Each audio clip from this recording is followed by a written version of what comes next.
Good afternoon, ladies and gentlemen.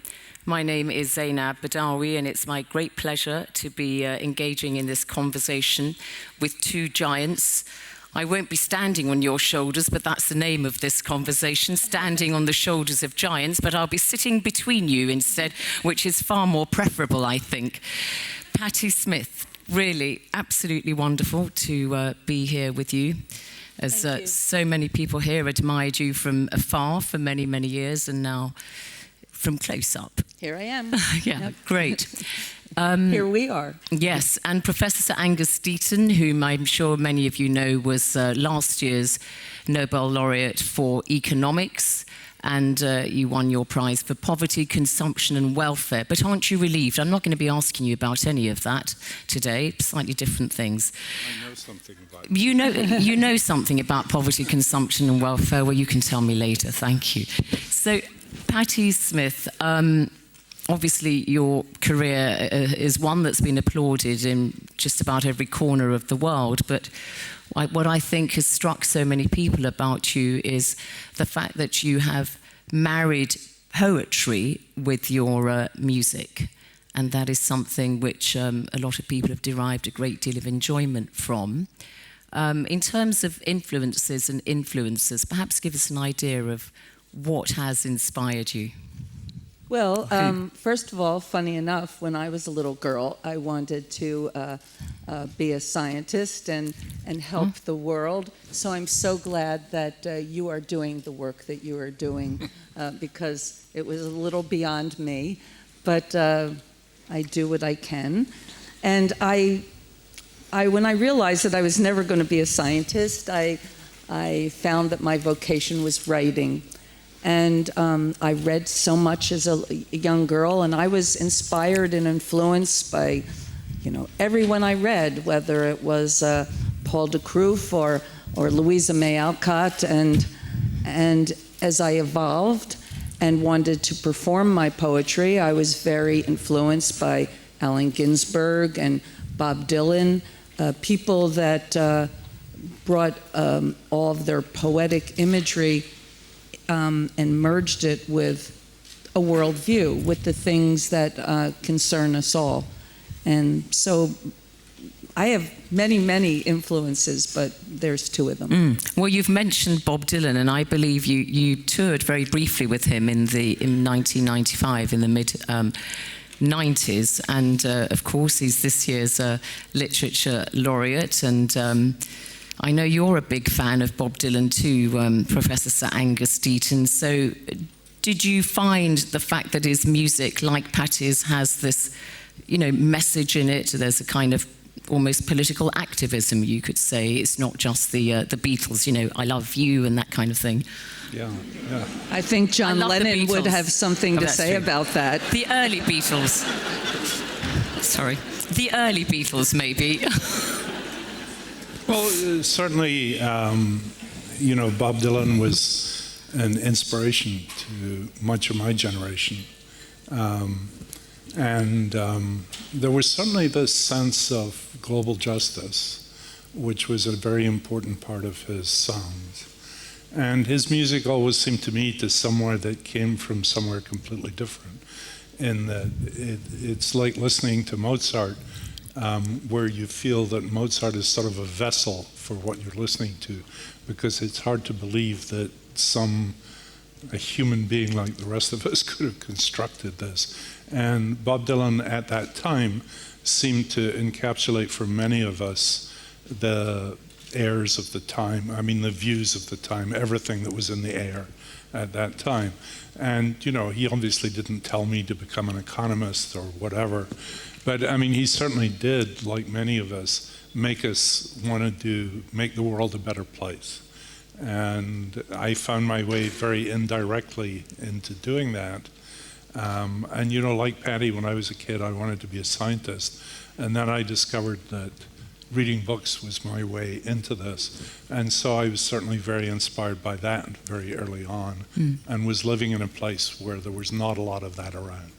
Well, that's interesting you say that, because it's not just people, but it's often circumstances that can influence you. And I'm sure you won't mind my saying that you have written about how you were brought up in rather impoverished circumstances. Your father was a coal miner originally, your mother a waitress.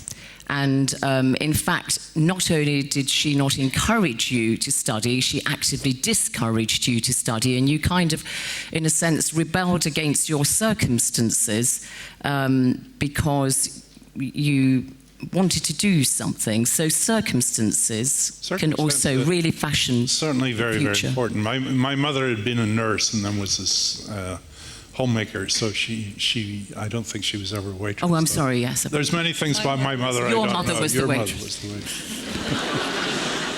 We'll get that straight. I only rebelled against half of it because my father, having been not educated himself, was very, very keen that I be educated.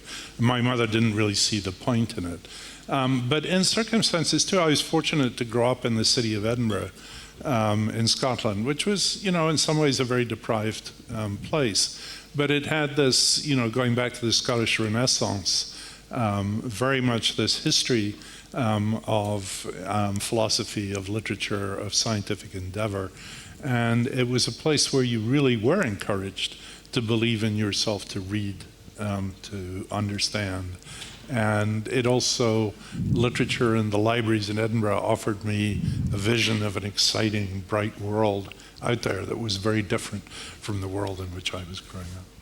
Does that resonate with you? Well, I was from a lower middle class family. I lived in a rural community, and there wasn't much work. The people struggled, but I was surrounded by. My household was there was always dialogue, books everywhere, and I was very stimulated by the energy in my family. They were open-minded. We didn't have anything, but I had a very open-minded upbringing. But I wanted to say one thing. When you were talking about listening to Bob Dylan when you were young and choosing your vocation, today I was reading things about what your field is and all the things that you do, and it made me think of lines that I was learning in Hard Rain's Gonna Fall, because he said he wrote in '63 or something, where the people are many, where their hands are all empty, where hunger is ugly, where souls are forgotten. And that is the way, an artist does his work in articulating the troubles of our world, and then the scientists and the researchers and people as yourself actually go out to do something about it. So it's in that way, we're all hopefully working toward the same thing. So you use your music, obviously, as you said, Bob Dylan has, to kind of get the message, anti-poverty, and you could be described, I suppose, as an activist. We know that in one presidential American election, you backed Ralph Nader, the Green candidate. And I wonder if, because there's been a great deal of conversation and debate since the victory of Donald Trump in the presidential election, with people talking about how that reflects how America perhaps has become is a polarized society, and then you've got two very different visions. Well, I don't know exactly what the question is, but yes, we are very polarized. We are historically polarized. Even the way we vote, only half of the country really votes, and the other half are polarized. So when we have a president, one doesn't always get a sense of who is voting for that person. But the election of Donald Trump tells us many things about our country. One is there is a very strong, dissatisfied faction who feels that no one is speaking to them, and also the rise and importance of social media and even celebrity culture in our country. So this election, with which was conducted very poorly, cost huge amounts of money that should have gone really to the underprivileged, and the results should be a real wake-up call for the whole world, and especially for my country and future candidates, that you have to understand you're speaking to all the people, not a faction of the people. And especially you've got to speak to people who are dissatisfied, feel marginalized, and there can't be an elitist concept in democracy. I mean, Sir Angus, we saw in the Brexit debate how expert opinion, particularly of the economists, who by and large, at least the mainstream ones, backed the Remain campaign, and we saw how obviously the vote went the other way, that people were choosing to disregard expert opinion, as it were, in favour of something else. And Patti has just talked about how, you can't ignore the voices as they speak. Is that something that concerns you, that experts perhaps don't quite have the same currency that they have had in the past? Well, that's certainly true, that experts don't have as much currency.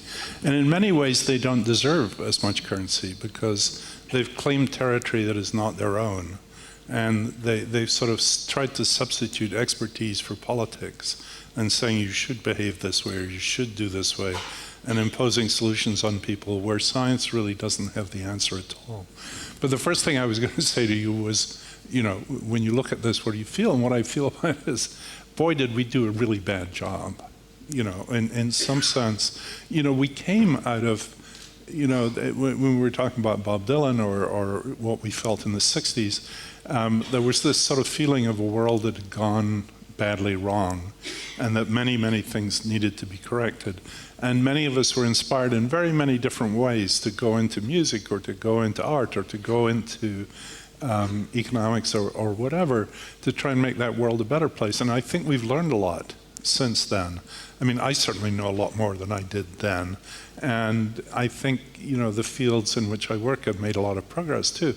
But we've somehow failed to, either this doesn't properly connect with these people, or we haven't tailored it in a way that's relevant to them. One of the things I think is very badly broken, and I think this is true in both the UK and the US, is that the working class has very little political representation today. There used to be unions in America. Nowadays, there are no unions in America, to a first approximation. In Britain, the Labour Party used to consist of people who were elected from the unions to represent working people in Parliament.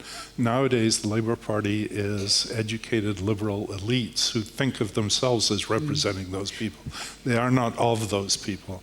And I think a lot of what's happened in Washington is partly the two political parties have moved into where the money is and away from where the people are. You've done a lot of research on the States and how white communities in the parts of the states that they occupy form a disproportionate number of the disaffected, the premature deaths, and coincidentally also those who backed Trump mostly.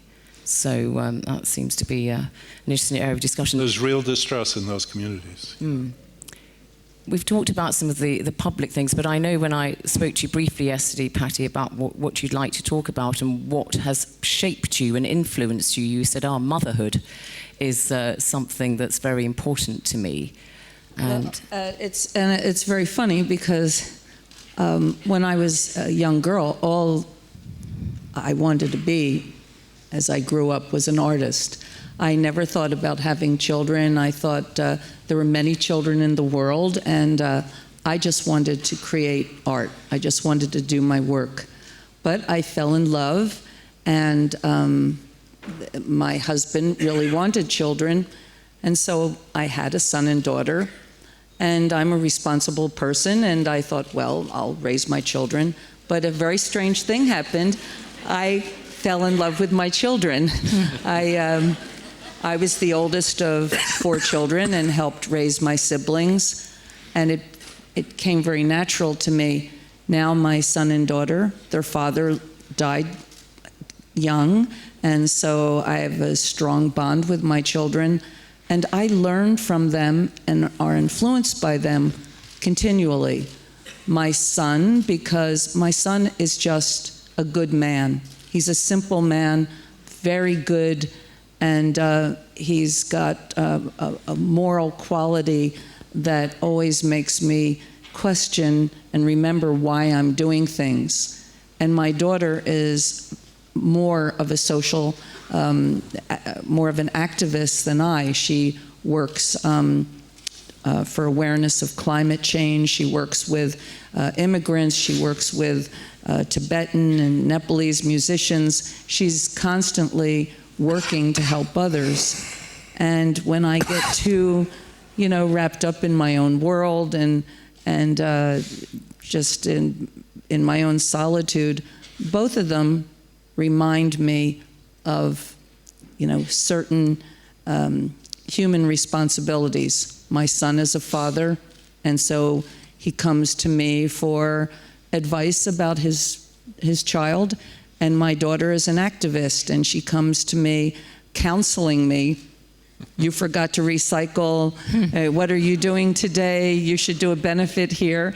So I am constantly I have two very good influences right in my own backyard. You've also influenced them along with your late husband, Fred Smith, who of course was very famous guitarist. I think Rolling Stone magazine said he's one of the 100 greatest guitarists of all time. And your son plays the guitar, Jackson. He's 101 at least. and good. And Jessie, your daughter, also plays the piano. So obviously you and their late father have also influenced them. Is that something that pleases you, that they've picked up this influence? Their father was the real musician. I sing, but I don't really have any accomplishment in an instrument. I really am more of a writer, performer. They really channel their father, and when we're together, the three of us can always be with him through music. He has never really departed for us, and when we're playing together, I can hear his tones in my son's guitar. I can hear his creativity in my daughter's choices.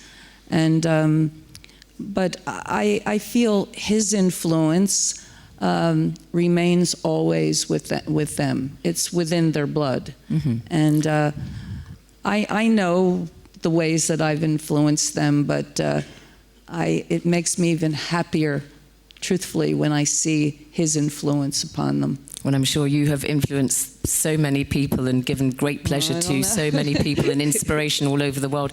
Just a final word to you, Sir Angus. Bob Dylan, this year's Literature Laureate, but he's not here. A matter of regret for you? Very much so, yes.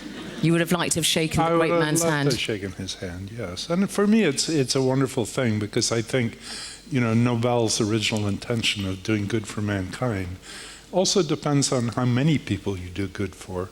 And, not everybody likes Bob Dylan as much as I do, but he's changed and influenced millions of people's lives. And the recognition of that by the Nobel Foundation, I think, is just a wonderful thing. Professor Sir Angus Deaton, thank you. And Patti Smith, of course, thank you very much indeed to you. Thank you.